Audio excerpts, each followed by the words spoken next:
Hello SSC 24 batch, আশা করি সবাই অনেক ভালো আছো।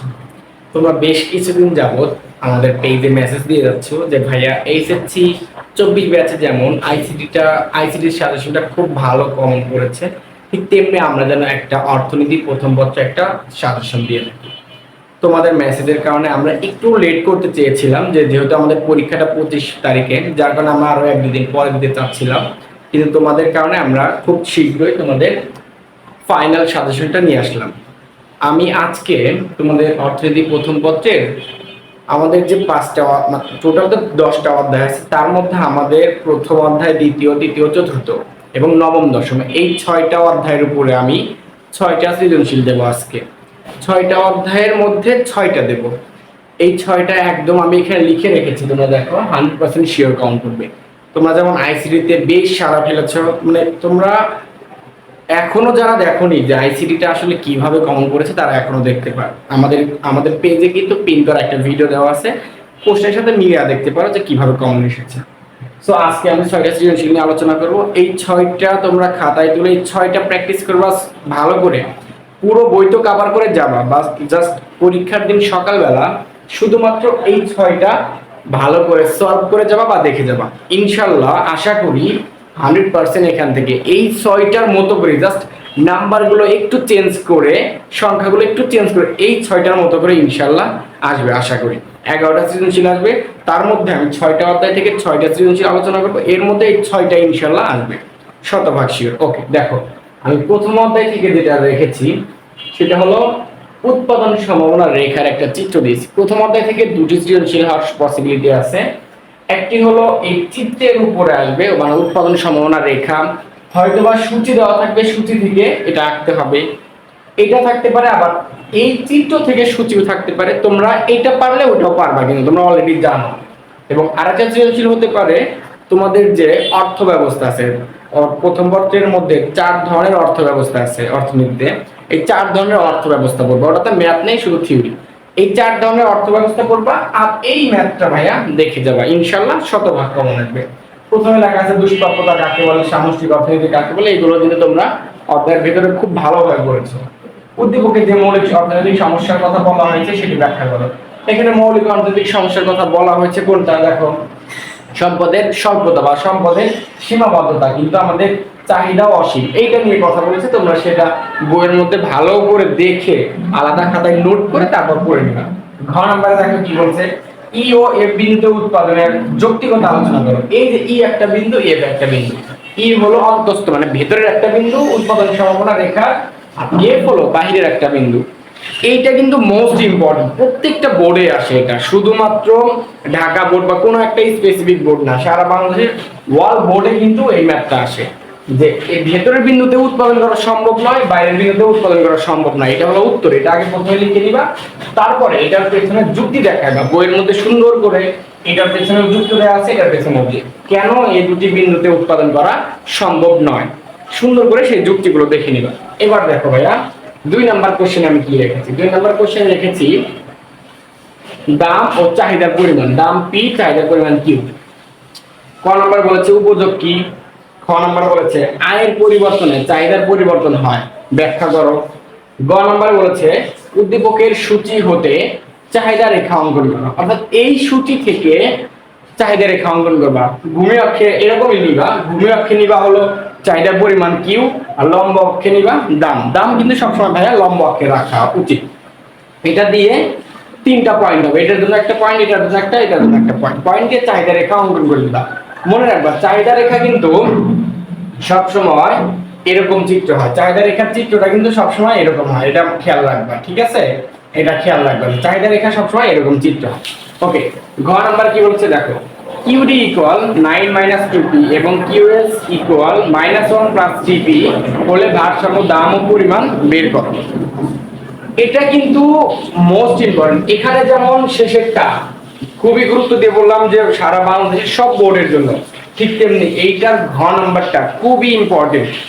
যে মনে করো যে শুধু একটা বোর্ড না, প্রত্যেকটা বোর্ডের জন্য এটা খুবই গুরুত্বপূর্ণ। তোমরা এটা ভালো করে দেখে দেবা। এটা কিভাবে করতে হয় আমরা তো জানি, কিউডি ইকুয়াল কিউএস, এই সমীকরণটা এবং এই সমীকরণটা সমান দেখা, তারপরে তোমরা পি এর মান বের করবা, ভারসাম্য দাম বের হবে প্রথমে, সেইটা আবার 1 নং সমীকরণ বা 2 নং সমীকরণে বসায় দিলে আবার চাহিদার পরিমাণ বের হয়ে যাবে।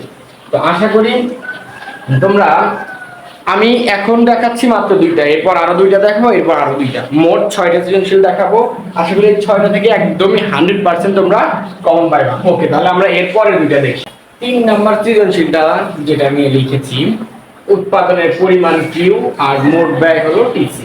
ক নাম্বার বলেছে বাজার ভারসাম্য কাকে বলে।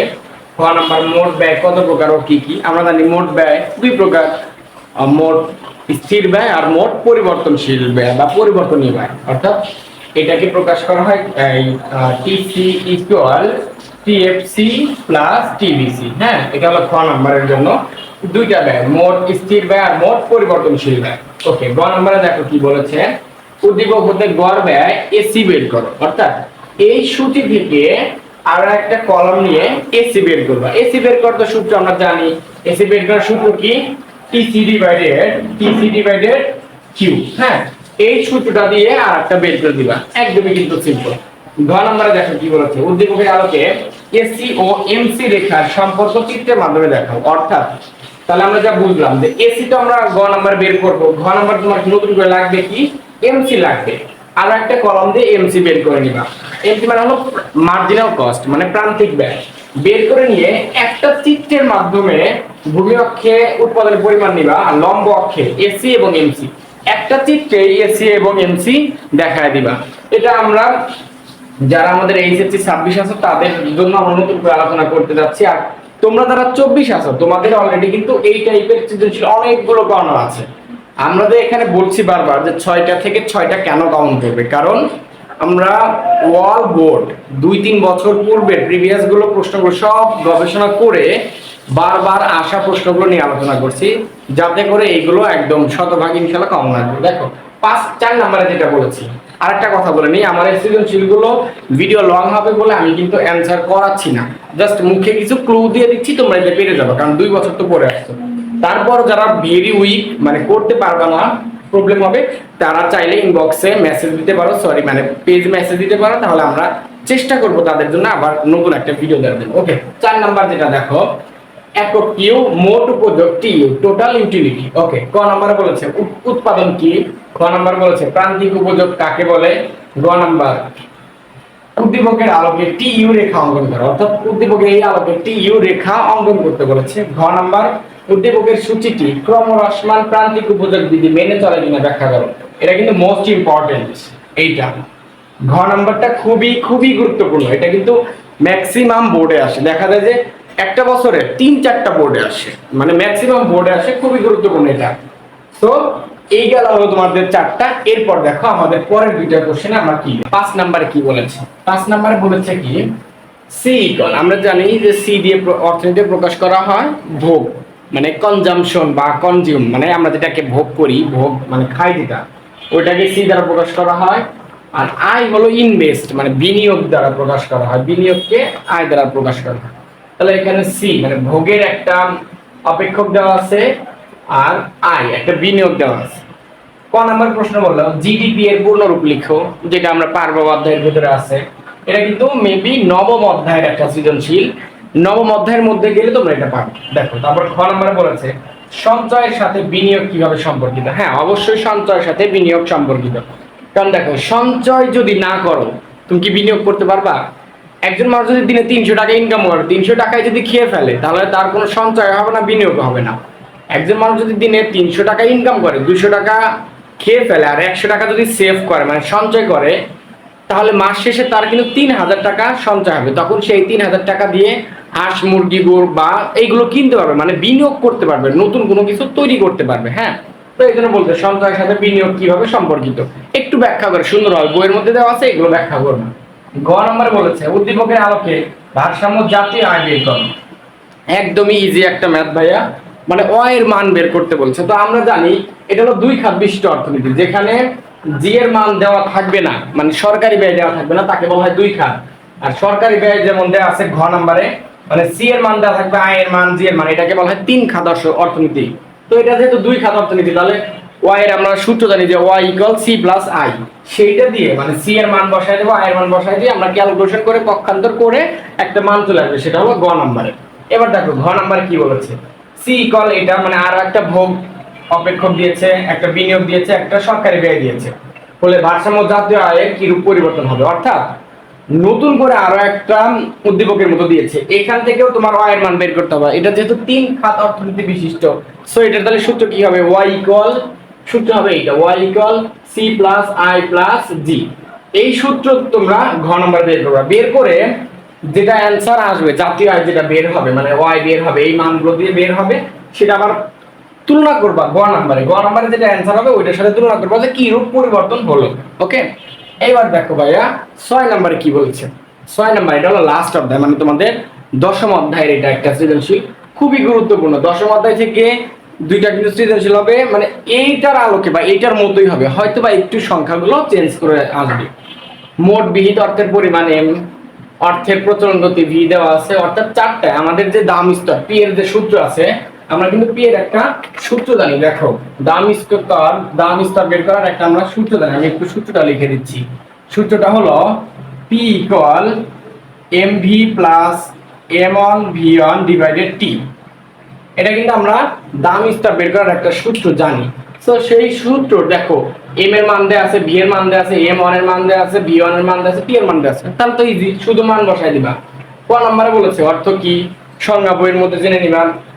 মোবাইল ব্যাংকিং বলতে কি বোঝো, এই যে আমরা যে মোবাইল ব্যাংকিং, নগদ, বিকাশ, ইটিসি, ডাচ বাংলা, এইগুলো বলতে কি বোঝো একটু বইয়ের মধ্যে ব্যাখ্যা আছে, পড়ে নিবা। গ নম্বরে বলেছে উদ্দীপকের আলোকে দাম স্তর বের করো, যেটা আমি একটু আগে বললাম। আমরা জানি এই সূত্রটা দিয়ে লিখবা যে এইগুলো দেওয়া আছে মান দিয়ে, এই সূত্রটাতে মানগুলো বসায় দিবা, প্লাস মাইনাস করবা, পক্ষান্তর করবা, একটা দাম স্তর বের হয়ে আসবে। দেখো ঘ নম্বরে কি বলেছে, উদ্দীপকে ব্যাংক অর্থের পরিমাণ দ্বিগুণ হলে, দেখো ব্যাংক অর্থের পরিমাণ দেওয়া আছে হলো 100, তাহলে এটাকে দ্বিগুণ করলে কত হবে, 200। দ্বিগুণ হলে দাম স্তরের উপর কিরূপ প্রভাব পড়বে, তাহলে শুধুমাত্র এইটার মান 200 ধরবা, এটার মান শুধুমাত্র 200 ধরে আবার সেম এই সূত্রে বের করবা, বের করে দেখবা কত হয়েছে দাম স্তর, ওইটা এবং গ নম্বরে এই দুইটার সাথে তুলনা করবা, হয়ে যাবে। সো আমি যে 6টা সৃজনশীল আলোচনা করলাম তোমাদের অর্থনীতি প্রথম পত্রের এই যে 24 ব্যাচের জন্য, পরীক্ষা 25 তারিখে, এই মাসের 25 তারিখে ইনশাল্লাহ আশা করা যাচ্ছে এখান থেকে একদম 100% শিওর, একদম 100%, মানে 6টা থেকে 6টায় আসবে, তোমাদের আনসার করতে হবে 7টা, এই 6টার মতো করে আরো 2-1টা আসবে, ওইখান থেকে দিয়ে 7টা কভার করবা। সো তোমরা তোমাদের ফ্রেন্ড সার্কেল বা বড় ভাই বোন, ছোট ভাই বোন যারা আছে সবাইকে এই ভিডিওতে মেনশন দিবা, ভিডিওটা শেয়ার করবা, আশা করি সবার অনেক অনেক উপকার হবে। এবং প্রশ্ন যেদিন পরীক্ষা দিবা ওই দিন প্রশ্ন এনে বাসায় এসে আমার এই ভিডিওর সাথে মিলিয়ে দেখবে, আমার এই ভিডিও পেজে থাকবে, ভিডিওর সাথে মিলিয়ে দেখবা, যদি কমন না পড়ে ভাইয়া তাহলে তোমাদের এমবি টাকা ফেরত দিয়ে দেবো। ওকে, অর্থাৎ ইনশাল্লাহ কমন পড়বে। সো সবাই খুব দ্রুত, বড় ভাই ছোট ভাই বোন সেম ব্যাচ যারা আছে, এই যে 24 ব্যাচ যারা আছে সবাইকে মেনশন এবং শেয়ার করে দাও। আজকের ক্লাসটি এ পর্যন্তই, সবাই সুস্থ থাকো, ভালো থাকো, থ্যাংক ইউ।